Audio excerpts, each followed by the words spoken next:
ရှေးဥစွာဘုရားသခင်ရဲ့ကျေးဇူးတော်ကိုချီးမွမ်းပါတယ်ကျွန်တော်တို့ဒီနေ့တူတူကဆင်ချင်းခွန်အားယူနိုင်ဖို့ရန်အတွက်တမန်ကျမ်းစာကတော့စာလံကျမ်းအခန်းကြီး100ခန်းငယ်9ဒီနေ့ကျွန်တော်တို့ဝင်မြမဲ့နှုတ်ကပတ်တော်ကိုကျွန်တော်ဘယ်လိုကောင်းစီပေးထားလဲဆိုတော့ကောင်းမြတ်သောဘုရားလို့ကျွန်တော်ကောင်းစီပေးထားပါတယ်ကျွန်တော်ရှေးဥစွာတမန်ကျမ်းစာတော်မြတ်တစ်ပိုက်ကိုဖတ်ကြားတော်မှာဖြစ်ပါတယ်စာလံကျမ်းအခန်းကြီး100ခန်းငယ်9ကျောင်းမူကားထာဝရဘုရားသည်ကောင်းမြတ်တော်မူ၏ဂရုဏာတော်သည်အစဉ်အမြဲရှိ၍တစ္ဆာတော်သည်ကဘာအဆက်ဆက်တည်လေတည်းကျွန်တော်တို့ဒီနှုတ်ကပတ်တော်ကိုပြန်ကြည့်တဲ့အချိန်မှာကျွန်တော်တို့ရဲ့အသက်တာမှာဘုရားသခင်ကအမြဲတမ်းကောင်းမြတ်တယ်เนาะကျွန်တော်တို့ကတစ်ခါပျော်ရွှင်တဲ့အချိန်မှာဘုရားသခင်ကိုကျွန်တော်တို့ချီးမြှောက်ပြီးတော့ကျွန်တော်တို့ဝမ်းနည်းတဲ့အချိန်မှာကြတော့ကျွန်တော်ဘုရားသခင်ကိုတစ်ခါကျွန်တော်တို့မေ့နေတတ်တယ်ဒါပေမဲ့ဒီအသက်တာကမှန်လားဆိုတော့ဒါကတော့လော်ကီလူသားပဲရှိတော့ရှိတယ်ဒါပေမဲ့ဒီအသက်တာမျိုးဆိုရင်တော့ကျွန်တော်တို့မှန်မှာမဟုတ်ဘူးကျွန်တော်တို့ကအမြဲတမ်းကျွန်တော်တို့ကောင်းသည်ဖြစ်စေဆိုးသည်ဖြစ်စေဘုရားသခင်ကကျွန်တော်တို့နဲ့အတူရှိပြီးတော့ကျွန်တော်တို့နဲ့အတူတူသွားလာတယ်ဘုရားဖြစ်တာကိုကျွန်တော်တို့ကတည်ထားရမှာဖြစ်တယ်เนาะဒါကြောင့်ကျွန်တော်တို့ဘုရားသခင်ကကျွန်တော်တို့ဘယင်တကဘယင်เนาะအရှင်တကအရှင်ဖြစ်တဲ့အတွက်ဘုရားသခင်ကကျွန်တော်တို့ကိုဘယ်တော့မှကျွန်တော်တို့ကိုဒီပြဿနာတွေကြားမှာထားမှာမဟုတ်ဘူးเนาะဖြစ်နိုင်တာကတော့ကျွန်တော်တို့ကိုဒီပြဿနာတွေကြားမှာကျွန်တော်တို့ကိုစုံစမ်းခြင်းဖြစ်တယ်เนาะဒီခန္ဓာရဲ့ကိုသူခန္ဓာရဲ့လားဒါမှငါပြီးမဲ့ကောင်းကြီးမင်္ဂလာနဲ့တင့်တော်ရဲ့လားဆိုတာဘုရားသခင်ကစမ်းသပ်တာလည်းဖြစ်နိုင်တယ်ဒါကြောင့်ကျွန်တော်တို့ရဲ့အသက်တာမှာဘယ်လိုပဲကြုံနေရပါစေဘုရားသခင်ကကောင်းမြတ်သောဘုရားဖြစ်တဲ့အတွက်ကျွန်တော်တို့ကိုအဆိုးသောဒုက္ခရောက်စေသောအရာကိုပို့မှာမဟုတ်ဘူးเนาะဒါကိုကျွန်တော်တို့ကနားလည်ရမှာဖြစ်တယ်ပေါ့နော်ဒါကြောင့်ဒီနေ့ကျွန်တော်တို့အတူတကွဆင်ခြင်ခွန်အားယူနိုင်ဖို့ရန်အတွက်ကျွန်တော်ကတော့အပိုင်းလေးနှစ်ပိုင်းနဲ့ကျွန်တော်တို့ဝေမျှသွားမှာဖြစ်ပါတယ်เนาะနံပါတ်1ကကြတော့ဘုရားသခင်ကတဲ့အမြဲတမ်းကောင်းမြတ်တယ်တဲ့เนาะကျွန်တော်တို့ကဘာဦးကျမ်းအခန်းကြီး1အခန်းငယ်28မှာကြတော့ဘယ်လိုဖော်ပြထားလဲဆိုတော့အချင်းတို့များပြားစွာမွေးဖွားကြလော့မြေကြီးကိုပြည့်စေ၍နိုင်ကြလော့ပင်လယ်ငါတို့ကိုမိုးကောင်းကင်ငတ်တို့ကို၎င်းအသက်ရှင်၍မြေပေါ်မှာလှုပ်ရှားတတ်သောတိရစ္ဆာန်အပေါင်းတို့၎င်းအုပ်စိုးကြလော့ဟုမိန့်တော်မူ၏เนาะဒီအရာကိုကျွန်တော်တို့တွေ့တဲ့အချိန်မှာကျွန်တော်တို့လူသားတွေကိုဘုရားသခင်ကเนาะဒီလောကအရာတွေထဲမှာအမြင့်ဆုံးထားတယ်เนาะပြည့်စုံထားတယ်ပြီးတော့ကျွန်တော်တို့ကိုဒီလောက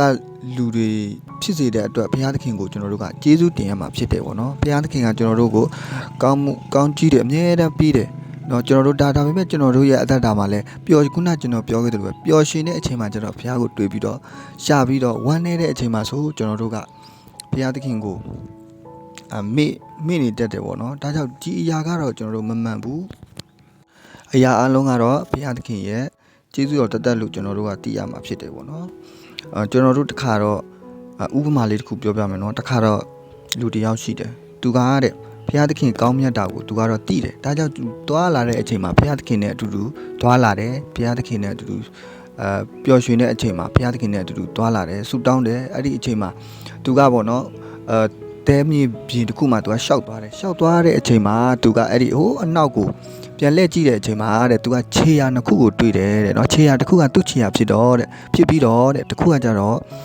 ့ဘုရားသခင်ရဲ့ခြေရာဖြစ်တယ်အဲ့ဒီအချိန်မှာသူအမတန်းမှဝမ်းသာတယ်ဩဘုရားငါနဲ့အတူသွားတယ်ငါနဲ့အတူခရီးတစ်ခုကိုအတူတူသွားနေတယ်ဆိုပြီးတော့သူတွေ့ရတော့သူဝမ်းသာတယ်ဒါပေမဲ့လည်းတရက်တော့နော်လော်ကီထုံးစံပဲပျော်ရွှင်စရာပြီးဝမ်းနည်းစရာတခါကြုံလာတတ်တယ်ရောဝမ်းနည်းစရာရောက်တဲ့အချိန်မှာသူကဆူတောင်းတယ်ဘုရားသခင်ကျွန်တော်ကိုကယ်မပါဒီဒုက္ခပဒနာကြာ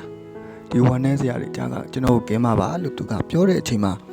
နော်သူကပြီးတော့ပြောပြီးတော့သူကနေတယ်ပေါ့နော်ဒုက္ခပဒနာရောက်တဲ့အချိန်မှာနေတဲ့အချိန်မှာသူကနောက်ကိုပြန်လဲကြည့်တဲ့အချိန်မှာဒဲတောင်စီမှာသူရှောက်တော့သူနောက်ကိုပြန်လဲကြည့်တဲ့အချိန်မှာခြေရာတစ်ခုပဲတွေ့တယ်အဲ့ဒီအချိန်မှာနော်ဘုရားသခင်ကိုအပြစ်တင်တယ်သူဘယ်လိုအပြစ်တင်လဲဆိုတော့ဘုရားသခင်ကကောင်းမြတ်တော့အချိန်တုန်းကတော့ကျွန်တော်နဲ့အတူရှိပြီးတော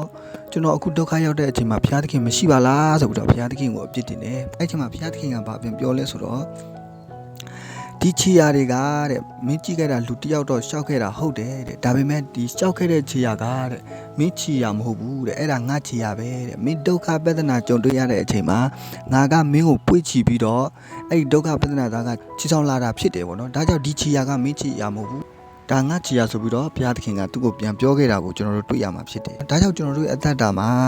เนาะကျွန်တော်တို့တွေ့ကြုံရတဲ့အခက်အခဲတွေကလည်းကျွန်တော်တို့ထင်တာဒါကျွန်တော်တို့ဖြတ်ကျော်နိုင်ခဲ့တာပဲလို့ထင်တယ်ဒါပေမဲ့အမှန်မှန်တော့ဘုရားသခင်ကျွန်တော်တို့နဲ့အတူသွားလာပြီးတော့ဘုရားသခင်ကျွန်တော်တို့ကိုဒီပြဿနာတွေကြားကချီဆောင်လာတာပြဿနာတွေကြားကကြော်ဖြတ်တော့အခွင့်ကိုဘုရားသခင်ပေးလို့ကျွန်တော်တို့ဖြတ်ကျော်လာတာဖြစ်တယ်ပေါ့နော်ကျွန်တော်တို့အသက်အရွယ်တွေရလာပြီးပြန်စဉ်းစားကြည့်တဲ့အချိန်မှာတချို့အခက်အခဲတွေကဘလို့မှစဉ်းစားလို့မရဖြည့်ချင်းလို့မရဒါပေမဲ့ကျွန်တော်တို့ဖြတ်ကျော်လာတာပဲဖြတ်ကျော်လို့ရခဲ့တာပဲဒါဘာကြောင့်လဲဒါဘုရားသခင်ရဲ့ကောင်းမြတ်သောသူ့ရဲ့လှုပ်ဆောင်ချက်ကြီးတောင်ကျွန်တော်တို့ဖြတ်ကျော်နိုင်ရတာဖြစ်တယ်ပေါ့နော်ဒါတော့နံပါတ်1တစ်ချက်အနေနဲ့ဘုရားသခင်ကကောင်းမြတ်တယ်နော်နံပါတ်2တစ်ချက်ကတော့တဲ့ဘုရားသခင်ကကျေးဇူးတော်ကတဲ့အစဉ်အမြဲကျွန်တော်တို့အတွက်ရှိနေတယ်တဲ့နော်ဘုရားသခင်ရဲ့ကျေးဇူးတော်ကအစဉ်အမြဲကျွန်တော်တို့အတွက်ရှိနေတယ်ဆာလံကျမ်းအခန်းကြီး121အခန်းငယ်3မှ4ဆာလံကျမ်းအခန်းကြီး121အခန်းငယ်3မှ4တင်းဤခြေကိုချော်စီချင်းကအခွင့်ပေးတော်မမူတင့်ကိုစောက်တော်သူသည်အိတ်တော်မမူအခိုင်စင်စီဣတေလအမျိုးကိုစောက်တော်သူသည်နိုင်မီအိပ်ပျော်ခြင်းရှိတော်မမူဒီနောက်ကပတ်တော်ကသူကဘာပြောလဲဆိုတော့ဘုရားသခင်ကကျွန်တော်တို့ကိုချီချော်တော်အခွင့်ကိုလည်းပြီးတော်မမူတယ်လို့တဲ့ကျွန်တော်တို့ကိုစောက်ကြည့်တဲ့အချိန်မှာဘယ်တော့မှဘုရားသခင်ကဘယ်တော့မှအိမ်ငတ်မီအိပ်ပျော်ခြင်းမရှိဘူးပေါ့နော်ဘုရားသခင်ကကျွန်တော်တို့အတွက်အမြဲတမ်းကျွန်တော်တို့အတွက်ဒီကျွန်တော်တို့ကိုစောက်ကြည့်နေတယ်ဆိုတာကိုဒီနှုတ်ကပတ်တော်ကဖော်ပြနေတာဖြစ်တယ်ပေါ့နော်ဒါကြောင့်ကျွန်တော်တို့ပျော်ရွှင်တာဘုရားသခင်တည်တယ်ဝမ်းနေတာဘုရားသခင်တည်တယ်เนาะကျွန်တော်တို့တခါဘုရားသခင်ကကျွန်တော်တို့ကိုဒီဝမ်းနေတဲ့အချိန်ဝမ်းနေစရာကောင်းတဲ့အချိန်မှာဘုရားသခင်ကျွန်တော်တို့ကိုပေးကြုံတာကကျွန်တော်တို့ကိုเนาะဒီဟာကိုဖျက်ကျော်ပြီးရင်ရလာမယ့်အခွင့်အရေးနဲ့တန်ရင်လားဆိုတာကိုဘုရားသခင်ကစုံစမ်းတာဖြစ်တယ်ပေါ့နော်ဒါကြောင့်ဘယ်လိုပဲကြုံနေရပါစေဘုရားသခင်ကောင်းမြတ်တာကိုကျွန်တော်တို့တည်ဖို့အတွက်အင်မတန်မှအရေးကြီးပါတယ်เนาะကျွန်တော်တို့တမန်ကျမ်းစာထဲမှာဥပမာလေးတစ်ခုရှိတယ်ဟေရှာယအခန်းကြီး49အငယ်15မှ16ဟေရှာယအခန်းကြီး49အငယ်15မှ16